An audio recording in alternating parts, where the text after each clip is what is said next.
c'est une alternative entre le vélo et la course à pied. Finalement, le vélo, il est actionné par les steps, comme les instruments de musculation en salle. Sauf que là, l'énergie, au lieu de rester sur place, elle est transformée en énergie cinétique et le vélo avance. Alors ça s'appelle un street stepper. Moi, j'ai escaladé le Mont Ventoux. Je crois avoir été le premier à escalader le Mont Ventoux. Avec ce genre de vélo? Voilà.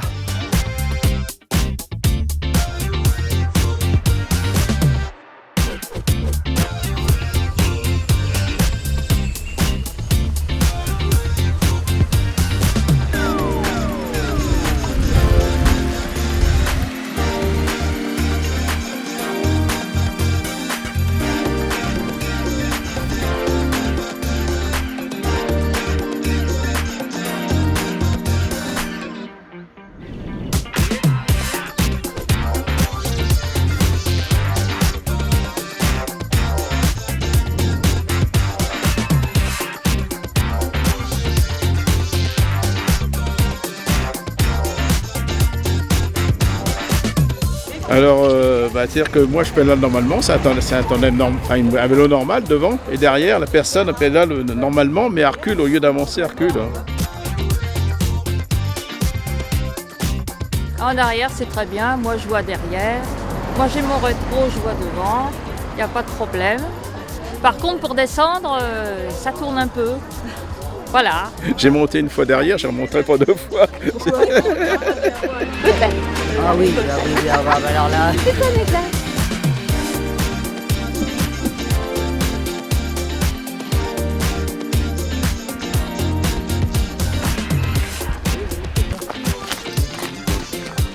On va embarquer pour faire la traversée sur le bateau.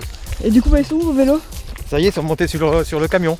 Sur un camion qui fait le tour, qui traverse la Loire et qui nous retrouve de l'autre côté, à l'embarcadère d'où on va débarquer tout à l'heure. Oui, le bateau qui commence à traverser là-bas.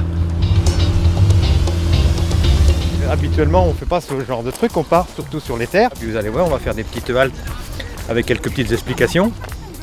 Donc ça va être assez sympa, quoi.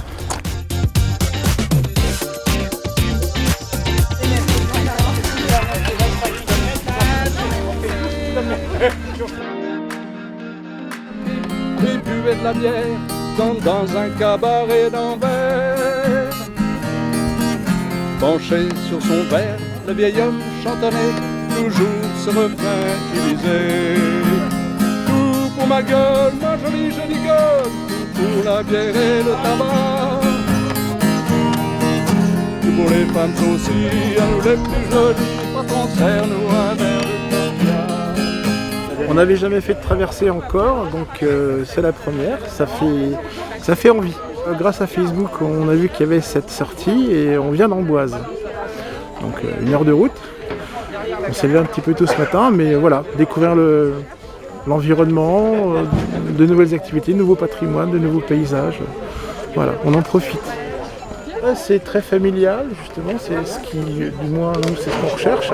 C'est sympa, c'est comme si on sortait en famille, avec des amis, voilà. Et puis le fait que ça soit multigénérationnel, c'est sympa aussi. Avoir des anciens, des gens qui partagent leurs connaissances du milieu, l'environnement, voilà, donc c'est très sympa.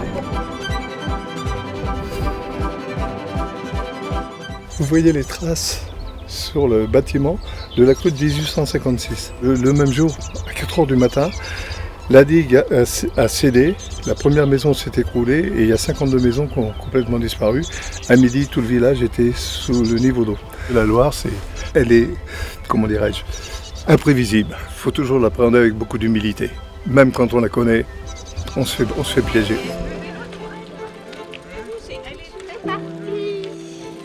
Allez, comment c'est ton prénom déjà? Laurence. Allez, Laurent. Oui, ça devrait aller.